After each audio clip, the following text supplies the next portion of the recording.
Now look, I know what you're thinking, how many goddamn Spider-Man videos are you gonna make? And the answer is, as many as I want, because I fucking love Spider-Man.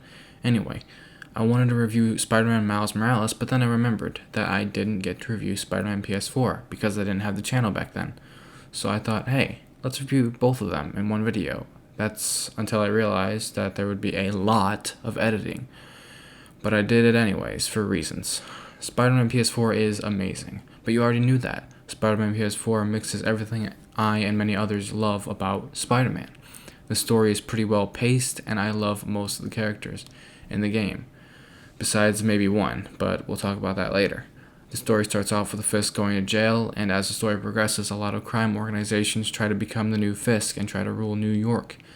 There are a few things about this game that bother me though, like some of the side missions being repetitive and not having much content after the main story is done.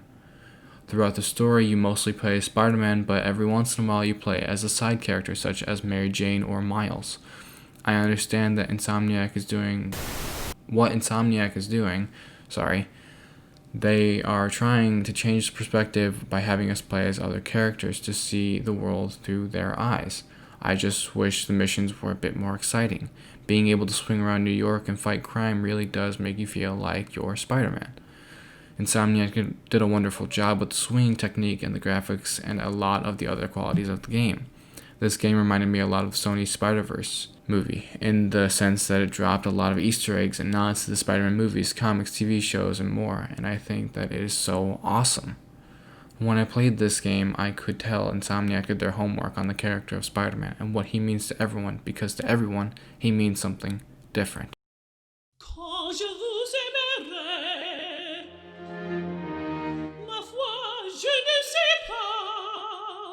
The cinematography.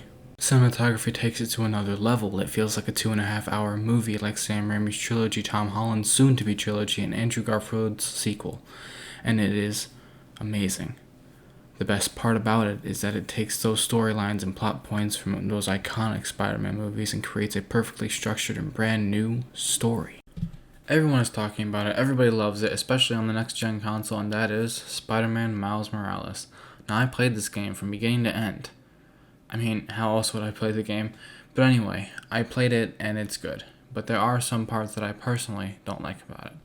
Now, before you go screaming at the screen, hear me out. I'm going to point these problems out because no one is talking about them and because I am a fan of these games and the character of Spider-Man as a whole. One of the main problems I had personally was the fact that the story seemed a bit too predictable. If you don't want to be spoiled, skip to this time code. One example of it being too predictable is Miles' friend Finn, who he hasn't seen in years and ends up being the Tinkerer because her brother was murdered by the obvious evil guy. This is a problem to me because halfway through the game I figured all this out and I didn't really feel much to the story after that. It just didn't feel as impactful as it would have if they had built up to it. Yes, I understand it isn't as long as the previous game, but maybe it should have been. Now, I know a lot of you who are watching this are screaming at me and telling me I'm wrong, but this is just my opinion and how I personally felt. I still love the game, even with the flaws. I'm just speaking my mind on the matter. Other than that problem, I loved the game. It was amazing to see Insomniac create something so unique and amazing and so true to Spider-Man and Spider-Man PS4, and they did it so well that they did it again. And can we please talk about that amazing cliffhanger at the end of the credits? Oh my god, I'm so fucking excited. It was amazing. Okay, you guys can come back now. The point is that I and many others love the character of Spider-Man and what he means to us. It is obvious that the people at Insomniac love him too. Just look at how much effort they put into these games and more games to come.